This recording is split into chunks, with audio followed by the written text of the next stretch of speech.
y vamos a subir las calificaciones el viernes. Va a ser un promedio del examen que se va a realizar mañana, que básicamente vienen preguntas relacionadas con los temas que yo les di. Y bueno, los trabajos que les ha encargado el doctor, que pues bueno, muchos de ellos también los he estado revisando yo. Entonces, pues no sé cómo vayan, cómo se sienten, ¿todo bien? ¿Tranquilos? Gastroesofágico. Podemos definir el reflujo como el regreso del material gástrico hacia el esófago. Entonces, eso es reflujo, todo después de una comida abundante, de comer mole, tomar Coca-Cola, tomar café, tomar vino o comer una comida muy abundante en grasa.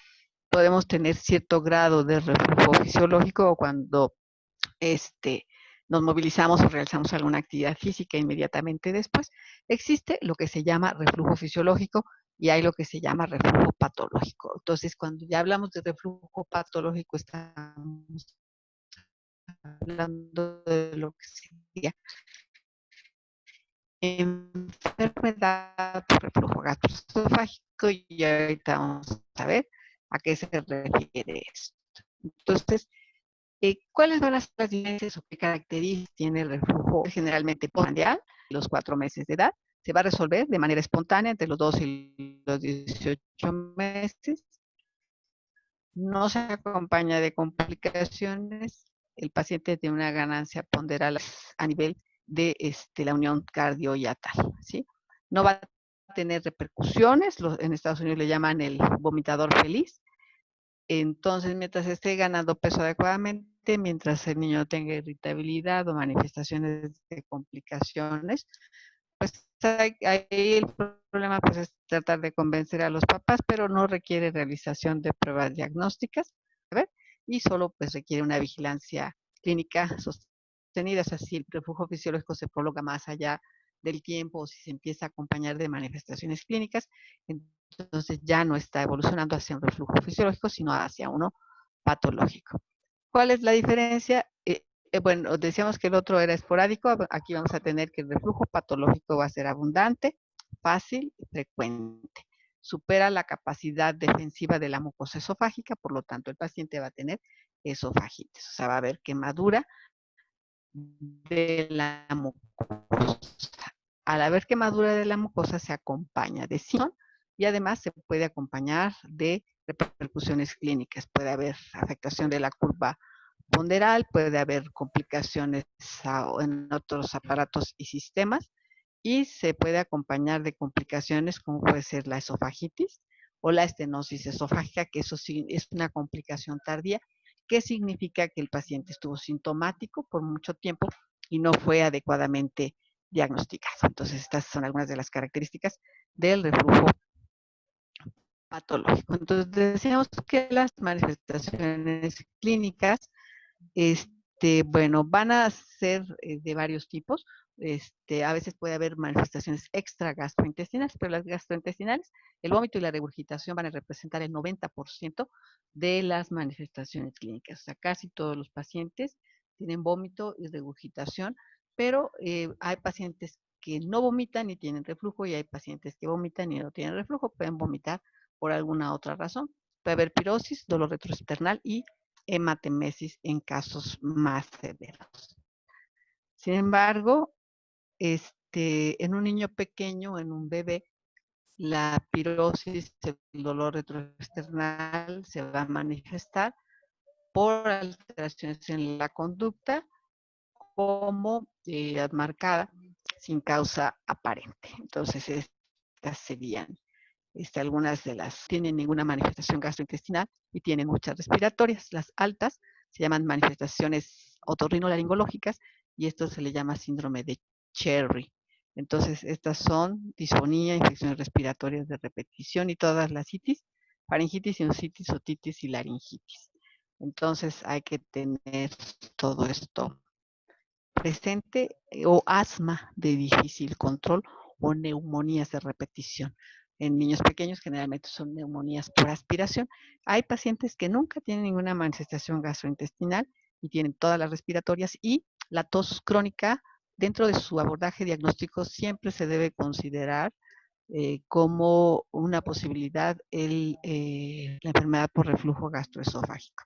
Es una de las cosas que tendríamos que descartar. Cuando ya a lo mejor el paciente está con inmunoterapia, está con tratamiento médico para el asma y aún así no mejora, una cosa que tenemos que considerar es que probablemente esté cursando con reflujo. Entonces esas serían las manifestaciones otorrinolaringológicas, serían las que ya mencionamos, y las bajas neumonías de repetición, una neumopatía crónica por microaspiraciones crónicas, apneas, también es necesario tenerlo presente en el niño pequeño, y la presencia de hiperreactividad bronquial y tos crónica.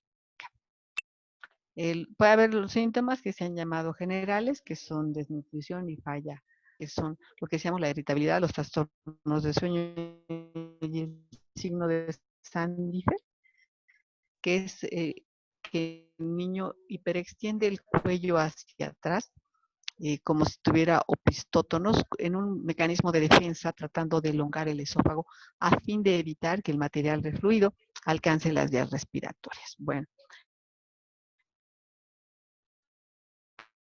para el diagnóstico de la enfermedad por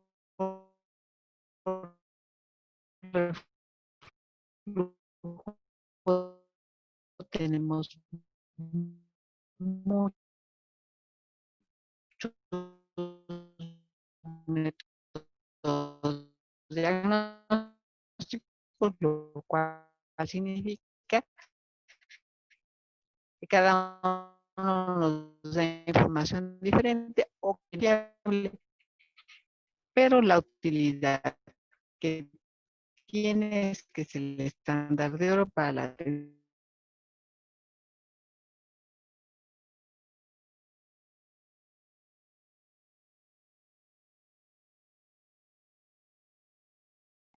Ya se salió la doctora, ¿no? Sí, creo que ya lo sacó. Alguien avísele rápido antes de que vuelva a pasar lo de la vez pasada.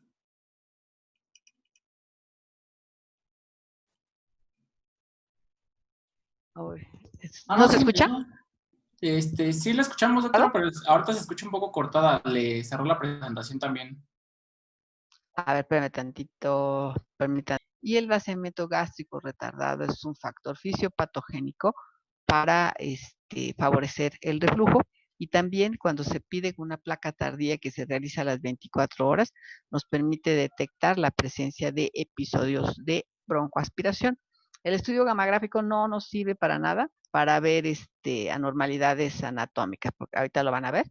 No se ve nada. Aquí con muchos trabajos alcanzamos a ver el esófago, pero lo importante de aquí es la curva de vaciamiento gástrico, más o menos a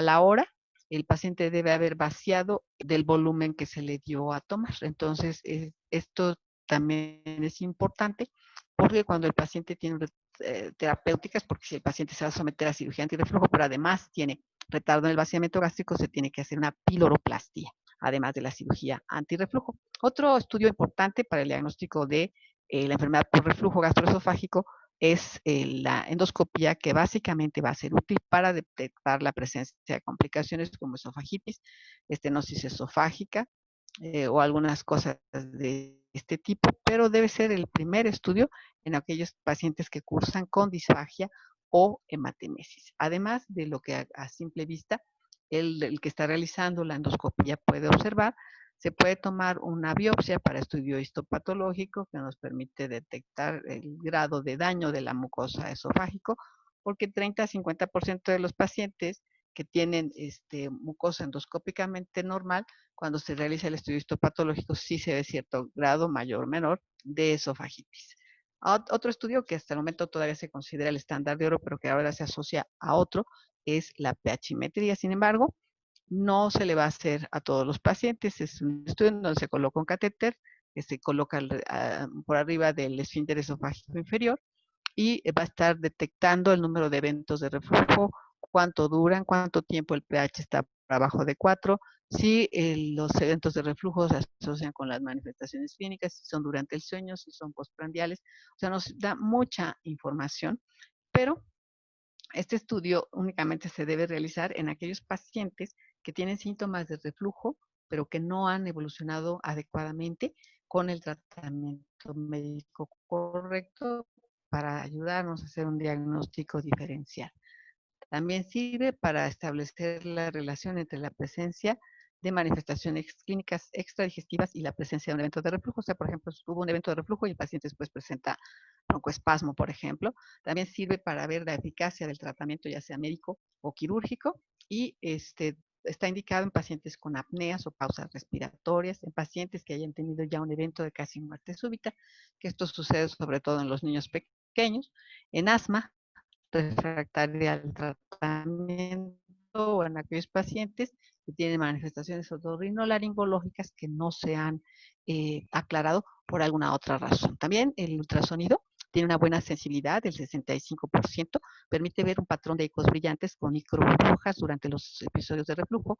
La ventaja es que el paciente no recibe radiación, permite descartar la presencia de obstrucciones distales, o sea, por ejemplo, hacer el diagnóstico diferencial entre una enfermedad por reflujo gastroesofágico y una hipertrofia congénita del píloro o una membrana antral o duodenal incompleta, nada más que si se necesita mucho tiempo de observación y dependemos de la variabilidad interobservador. Los estudios de manometría sirven sobre todo para hacer diagnóstico diferencial. Por ejemplo, si vamos a someter a un paciente a tratamiento quirúrgico, ahorita vamos a ver las indicaciones, pero no estamos seguros del diagnóstico o queremos descartar que hay un trastorno motor primario del esófago, por ejemplo, si o sea, si el paciente tiene un trastorno motor primario y lo operamos, va a empeorar. Entonces tendríamos que estar seguros de que esta no es la causa de los problemas de nuestro paciente. Y el estudio manométrico está indicado en pacientes que tienen disfagia, pero que no tienen estenosis esofágica, que tienen síntomas atípicos o en aquellos que van a ser sometidos a cirugía antirreflujo. Y bueno, ahora el complemento de la pHimetría, que tiene la desventaja que solo detecta el reflujo cuando es ácido y que en un momento dado un paciente puede tener reflujo alcalino, pero de volumen grande, que puede hacer que caiga en muerte súbita o que tenga una broncoaspiración masiva. La pHimetría no lo va a detectar, y sobre todo en bebés que lo que toman es leche, pues bueno, la acidez gástrica va a estar alcalinizada por la leche. Entonces, el estudio que complementa la pHimetría es lo que se llama impedancia eléctrica intraluminal. Esta permite detectar movimientos de líquidos o gases dentro del esófago, y la ventaja grande es que detecta episodios de reflujo no ácidos. Puede detectar todos los episodios de reflujo, el contenido, la dirección y su localización. Nada más que, bueno, una desventaja es que los catéteres son muy rígidos y que se necesita un largo tiempo para la interpretación de los estudios, aunque cada vez se está adquiriendo más conocimiento al respecto. Y bueno, entonces ahora el estándar de oro es la impedancia pHimetría. Una vez que hemos llegado al diagnóstico del paciente, ¿qué le vamos a hacer? ¿Cómo lo vamos a manejar? Bueno, entonces el objetivo, los tratamientos tienen ciertos objetivos. ¿Qué va a querer el paciente? Pues que disminuyan los eventos de reflujo y mejoren los síntomas, que disminuya el tiempo de contacto de la mucosa con el material de fluido, evitar el daño de la mucosa esofágica, curar las lesiones histológicas y evitar complicaciones como puede ser la esofagitis principalmente, o las lesiones esofágicas importantes. Entonces, la dieta juega un papel importante. Podemos aumentar la frecuencia de las tomas en los niños, disminuir el volumen de las mismas, modificar el pH y la osmolaridad de la dieta, restringir el contenido de grasa, y en los niños, en caso de intolerancia, se tendrían que utilizar fórmulas especiales. En los adolescentes, pues hay algunas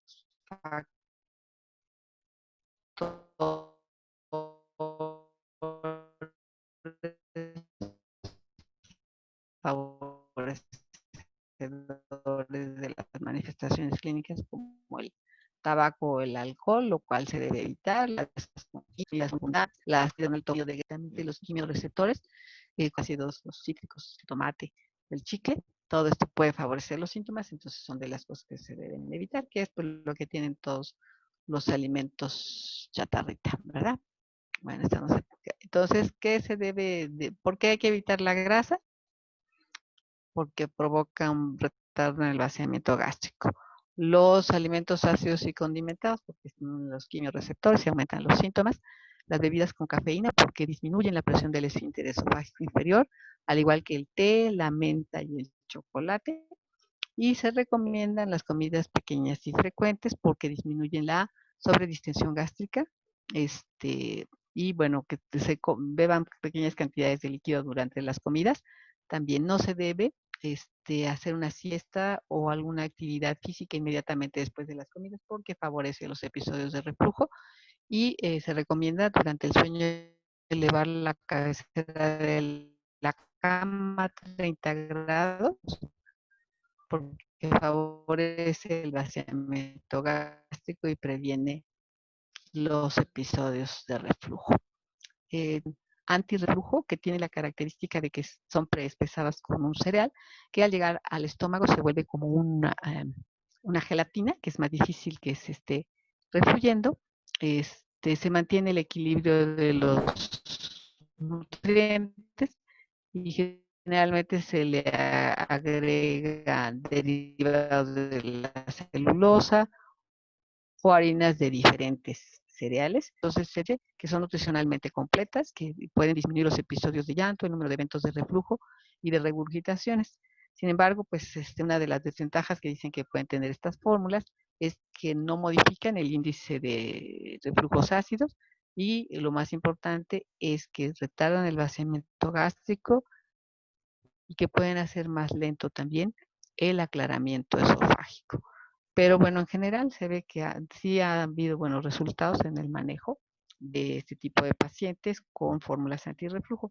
También en muchos casos la alergia, el reflujo va a ser secundario, alergia a la proteína de la leche de vaca y en estos casos se tienen que utilizar fórmulas especiales, ya sea extensamente hidrolizadas, o sea, con proteínas modificadas o a base de aminoácidos. Ahora, en cuanto al tratamiento médico, los antiácidos como el Melox, como todos estos, van a neutralizar la acidez gástrica, favorecen la depuración de la acidez esofágica, o sea, el aclaramiento esofágico, y pueden mejorar la presión del esfínter esofágico inferior. Las dosis que se recomiendan, efectos secundarios, como osteopenia, anemia microcítica, neurotoxicidad de estreñimiento, y los mejor tolerados son los derivados del ácido algínico y se tienen que usar por tiempos cortos. Los supresores del ácido, la ranitidina era la reina, pues puede neutralizar la acidez del material de fluido, pero no logró disminuir el número de episodios de reflujo ni su duración, pero sí ayudaba a curar la esofagitis. Sin embargo, como presentaba muchos efectos secundarios a nivel de la médula ósea que podía producir leucopenia,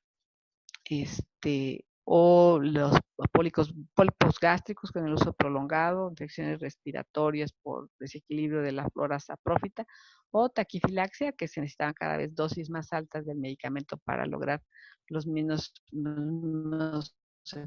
efectos clínicos. Pero bueno, era muy buena, sobre todo para controlar lo que se le ha llamado el escape ácido nocturno, que es, por ejemplo, si el paciente consume una dosis matutina de omeprazol, se supone que debe durarle el efecto para controlar la acidez durante todo el día. Sin embargo, se ha visto que durante la noche, por el momento, pues está desaparecida. Los inhibidores de bomba de protones, que son los que vinieron a modificar por completo la evolución de la enfermedad por reflujo gastroesofágico, se ha visto que son efectivos para el tratamiento de la esofagitis por refluimiento en comparación con los antisecretores. La dosis recomendada es de 0.7 hasta 2 o puede ser hasta 3 miligramos por kilo por día y no se han observado efectos secundarios importantes aún con los tratamientos prolongados. Entonces, pues ahorita lo que se pretende es que, bueno, hay diferentes esquemas de tratamiento, pero la mayoría de ellos, bueno, se van a ajustar a la tolerancia del paciente y el horario de administración, porque, por ejemplo, hay pacientes que con una dosis matutina tienen para controlar la acidez y hay otros que tienen mejor resultado cuando se administra la dosis en la noche. Entonces, existen dos sistemas que se llaman uno step up y step down.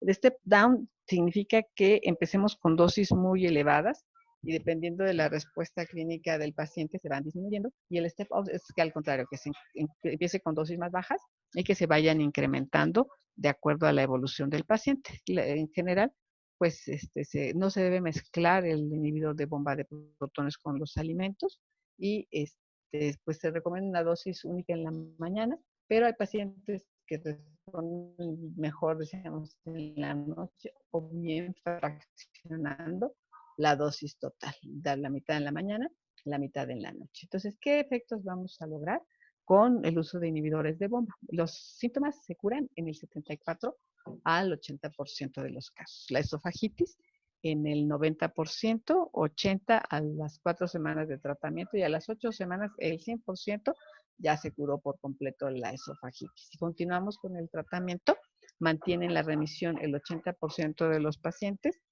La mayoría, el 65%, responden con 20 miligramos de omeprazol, mientras que 14% van a requerir 40 y un 21% puede llegar a requerir más de 40 miligramos, lo cual no se debe utilizar más allá de 4 semanas. Tiene que ser tratamientos cortos. Los procinéticos, que un tiempo se consideró que eran, se ha visto en algunos estudios que el asociar el inhibidor de bomba a un procinético tiene una eficacia similar en el control de los síntomas, o sea que no aportan ningún beneficio. Muchos de ellos, como la cisaprida, tienen algunos efectos secundarios, pero sí tienen un papel cuando el paciente tiene una disminución importante del tono del esfínter esofágico inferior, cuando hay retardo en el vaciamiento gástrico o cuando hay trastornos de la motilidad esofágica. Esas serían las indicaciones del inhibidor del uso de procinéticos, que bueno, los más utilizados son la metoclopramida,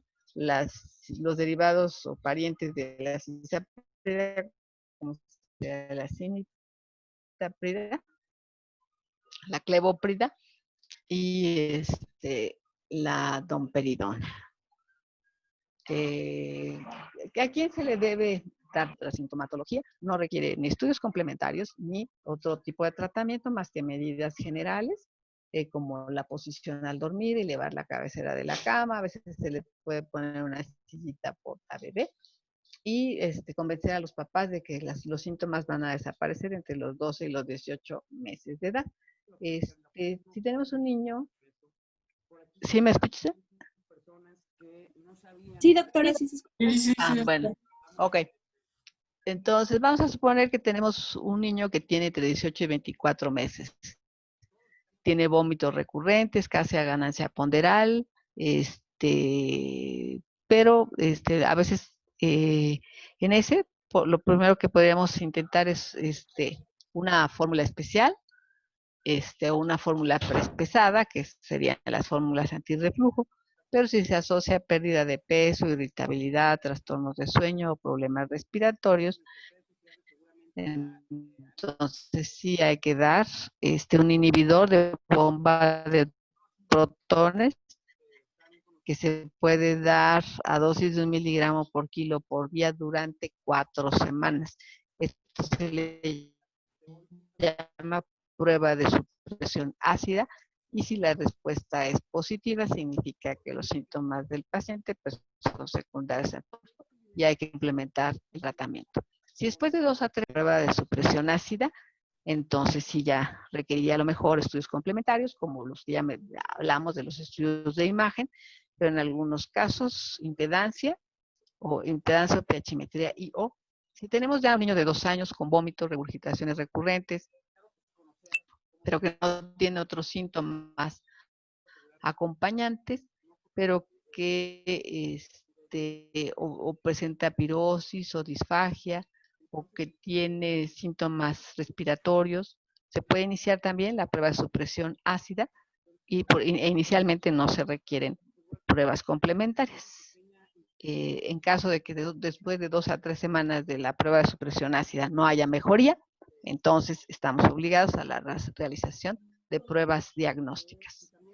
Hay pacientes que a lo mejor no tienen manifestaciones gastrointestinales, pero tienen manifestaciones respiratorias importantes y que no mejoran a pesar del tratamiento específico, como por ejemplo para asma.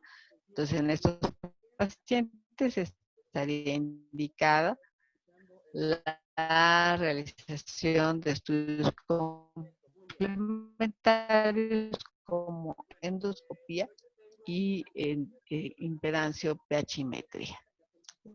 O bien, en cuanto se trata de suspender el tratamiento, el paciente vuelve a estar sintomático o hay ya complicaciones como ya hubo un evento de casi muerte súbita o hay síntomas respiratorios graves o el paciente ya tiene una estenosis esofágica, entonces estos pacientes iban a ser candidatos a tratamiento quirúrgico. ¿Cuáles serían los objetivos del tratamiento? Mejorar los síntomas, curar las lesiones histológicas, evitar las complicaciones y reducir el uso de medicamentos, porque también, pues bueno,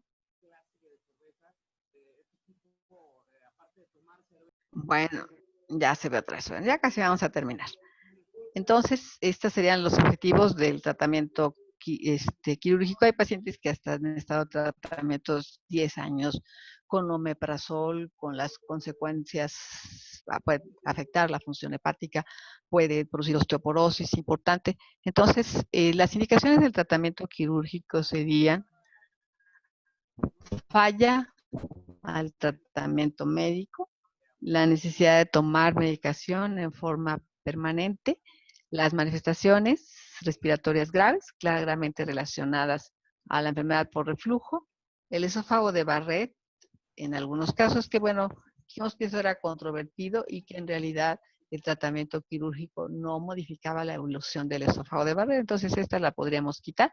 Y pacientes que tienen reflujo gastroesofágico y retraso mental, porque ellos no nos van a dar muchas manifestaciones de gravedad, por ejemplo, se pueden ahogar o pueden tener ya una esofagitis severa y no manifestar su problema. Entonces, también estaría indicar el tratamiento quirúrgico cuando el paciente ya ha recibido tratamiento por tiempo muy prolongado y eventos de apnea y casi muerte súbita. ¿Qué tal le va al paciente que se opera? Bueno, se ha observado un alivio completo de los síntomas entre el 57 y 92% de los niños sometidos a tratamiento quirúrgico, o sea, sí les va bastante bien. Sin embargo, es un procedimiento que es la funduplicatura, que puede ser tipo TUPE, que es la hemifunduplicatura, o la funduplicatura completa, que es la tipo Nissen, y la morbilidad durante el evento quirúrgico es entre 3 y 19%, y la mortalidad desde hasta casi el 5%. O sea, no es un procedimiento que esté exento de complicaciones. Y a largo plazo, ¿cómo le va a ir al paciente que fue sometido a cirugía? 10% van a presentar recurrencia de los síntomas en un periodo más o menos de 5 a 10 años. 8%, sobre todo si se les hizo una funduplicatura completa, un Nissen, van a tener imposibilidad para eructar y 65%, ¿de acuerdo? Muy bien, pues eso sería todo.